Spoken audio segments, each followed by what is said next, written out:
চশমাটা একটু দিবি? চোখে কিছু দেখতে পাচ্ছি না, চাল লালটা বাছা হচ্ছে না রে। হ্যাঁ ঠাকুমা। এই বুড়ির জ্বালায় শান্তিতে একটু ফোনও ঘাঁটতে পারো।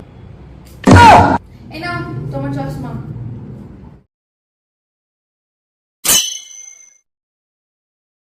শঙ্কুকো, আমার সব ওষুধগুলো শেষ হয়ে গেছে, একটু এনে দিস তো। এই দোকানে নাকি ওষুধগুলো এনে দিলাম কাল পরশুর মধ্যে, এর মধ্যে এতগুলো ওষুধ শেষ হয়ে গেছে? দুদিনে এতগুলো ওষুধ শেষ হয়ে কি করে? হ্যাঁ তুমি তো বেশ বলছো। এই দুদিন ঘুম আসছিল না, তাই দুটো চারটে ওষুধ বেশি করে খেয়ে নিচ্ছি বাবা। মা মা জানো তো, ঠাকুমা না দুটো ঘুমের ওষুধ খাওয়া থেকে চারটে ঘুমের ওষুধ খেয়ে নিয়েছে। চারটে ঘুমের ওষুধ খেয়ে ওনাদের ঘুম আসছে না বলো তো? চারটে ঘুমের ওষুধ খেয়ে কার ঘুম আসে না? ভাবা যায়? মুড়ির মতো ওষুধগুলো খাচ্ছে, বসে বসে শুধু সারাদিন ওষুধ খায়, তার ওদের ঘুম আসে না। বাবার টাকাগুলো শুধু বসে বসে ধ্বংস করে। তোমার জ্বালা আর পাচ্ছি না, আজকে তো বাবা আসুক, তো বাবাকে বলবো। বুড়ি আমার হাড় মাস জ্বালিয়ে এক করে দিল, একে তোদের জ্বালা, বাবার জ্বালা, আর ঠাকুমার জ্বালা। আর আমার দ্বারা হচ্ছে না।